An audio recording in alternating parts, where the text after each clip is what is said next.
এরকম এক ঝুড়ি ভর্তি ছেঁচি শাক, তাও প্রত্যেকটা শাক নিজেদের হাতে তোলা।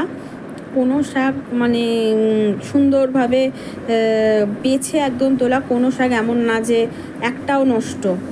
কত সুন্দর পাতাগুলো।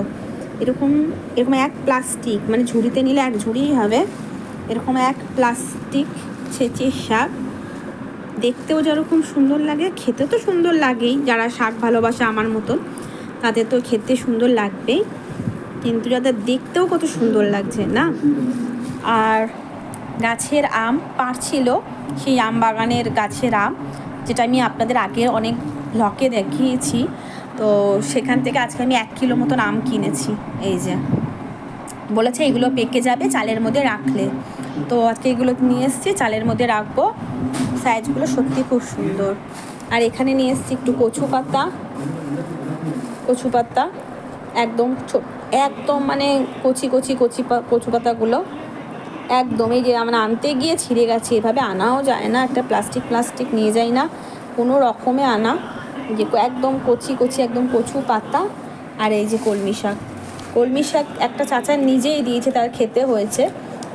আমার একটা দিদিকে দিয়েছে, সে আবার খানিকটা আমাকে দিয়েছে, যেহেতু আমি শাক খেতে ভালোবাসি সেহেতু। এটাও কিন্তু খেতেই হয়েছে, জলের না, এটা খেতে। তার তিল চাষ হচ্ছিলো, তার মাঝখানেই কলমি শাকটা হয়েছে। কি সুন্দর, কত বড় দেখুন। এই ডাঁটাগুলো দিয়েও না একটা চচ্চড়ি হয়, আমার মা করে, খুব টেস্টি হয়। মানে এই শাকগুলোর কিছু ফেলানো যায় না। আর আমরা তো মানে আমার মা তো বাঙাল, আমি দেখেছি বাঙালরা এইরকম জিনিস দিয়ে খুব সুন্দর তরকারি করে, যা মনে হয় মাছ মাংসের থেকেও ভালো। তো সবাই বন্ধুরা, তোমরা নিশ্চয়ই আশা করছি ভালো আছো। গরমে আমি সত্যি একদম ভিডিও করতে পারছি না। আজকে এখানে গেছিলাম, ভেবেছিলাম আম বাগানটা তোমাদের দেখাবো, আমগুলো সব এরকম বড় হয়ে গেছে, কিন্তু এত তাপ ছিল আর এত গিয়ে শরীর খারাপ লাগছিল, এত গরম লাগছিল যে আমি পারিনি।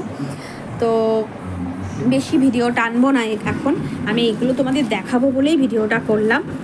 তো আশা করি সবাই ভালো থাকবে, আর গরমটা কমলে অবশ্যই আবার ভিডিও করব, আর কুকিং ভিডিও, যেটা আমি আসলে করে থাকি। তো ছেঁচি শাক কার খেতে ভালো লাগে প্লিজ কমেন্টে জানিও। ছেঁচি শাক তো মানে এমনি মাঠে ঘাটেও পাওয়া যায়, আমি অনেকটাই কুড়িয়ে এনেছি, আমার 2 দিন 3 দিন তো আরামসে হবে। তো দেখি কিভাবে স্টোর করতে পারি। তো আজকের মতন ভিডিওটা এখানেই শেষ করব। আর প্লিজ লাইক করো, কমেন্ট করো কমেন্ট বক্সে গিয়ে, আর শেয়ার করো। Thank you.